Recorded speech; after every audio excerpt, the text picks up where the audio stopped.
بسم الله الرحمن الرحيم نحمده ونصلي ونسلم على رسوله الكريم أما بعد عن أبي هريرة رضي الله تعالى عنه قال قال النبي صلى الله عليه وسلم من جلس مجلسا كثر فيه لغطه فقال قبل أن يقوم من مجلسه ذلك سبحانك اللهم وبحمدك أشهد أن لا إله إلا الله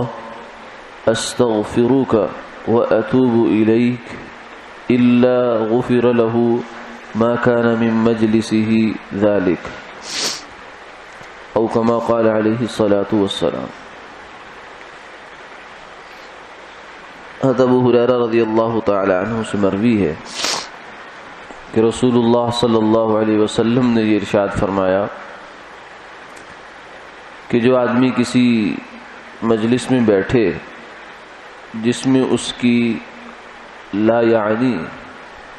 اور دائیں بائیں کی باتیں زیادہ ہو جائیں اور وہ اس مجلس سے اٹھنے سے پہلے یہ کلمہ کہہ لے، یہ دعا پڑھ لے، سبحانک اللہم وبحمدک اشہد ان لا الہ الا انت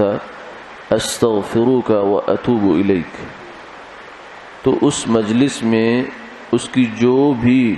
اونچ نیچ ہوگی بخش دی جائے گی۔ قربان جائیے آپ صلی اللہ علیہ وسلم کی رحمت پر اور اپنی امت کے ساتھ شفقت پر کہ ظاہر ہے ہم کمزور ہیں، اور جب آدمی مجلس میں بیٹھا ہوتا ہے تو بے دہانی میں باتوں سے بات نکلتے نکلتے لا یعنی میں بھی چلی جاتی ہے اور بعض دفعہ ناجائز بات بھی ہو جایا کرتی ہے، تو یہ تو ہو ہی جاتا ہے۔ اب ایک صورت یہ تھی کہ اس کا گناہ آدمی کے ذمہ رہ جائے اور اس کا حساب ذمہ رہ جائے، لیکن دوسری صورت یہ تھی کہ کوئی ایسا عمل ہو جائے جس کے ذریعے اللہ اس مجلس کا کفارہ بنا دے۔ تو آپ صلی اللہ علیہ وسلم نے مختصر سا کلمہ امت کو تعلیم فرمایا کہ اس کلمے کو اگر پڑھ لو گے تو اس کا نتیجہ یہ ہوگا کہ تمہاری جتنی مجلس بھی ہے، 1 گھنٹے کی ہے، 2 کی ہے، 3 کی ہے، چاہے جتنی لمبی بھی ہے، اور اس میں جتنی مرضی دائیں بائیں کی باتیں ہو گئی ہیں، لیکن اس ایک کلمے کی برکت سے اللہ اس ساری مجلس کا کفارہ بنا دیتا ہے۔ سبحانک اللہم، پاک ہے آپ اے اللہ، وبحمدک، اپنی تعریف کے ساتھ، اشہد ان لا الہ الا انت، میں گواہی دیتا ہوں کہ آپ کے سوا کوئی معبود نہیں ہے، استغفرک،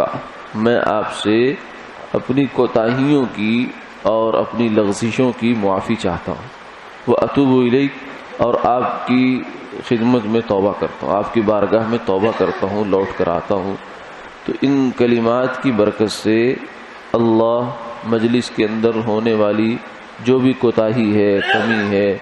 اللہ اس کے لیے اس کو کفارہ بنا دیتے ہیں۔ تو کوشش کرنی چاہیے اس کلمے کو اور اس دعا کو یاد کر لینا چاہیے، اور یاد رکھنا بھی چاہیے۔ یاد رکھنے کی صورت یہ ہوتی ہے کہ اس کو عمل میں لے آئے انسان، جو چیز آدمی کے عمل میں آ جاتی ہے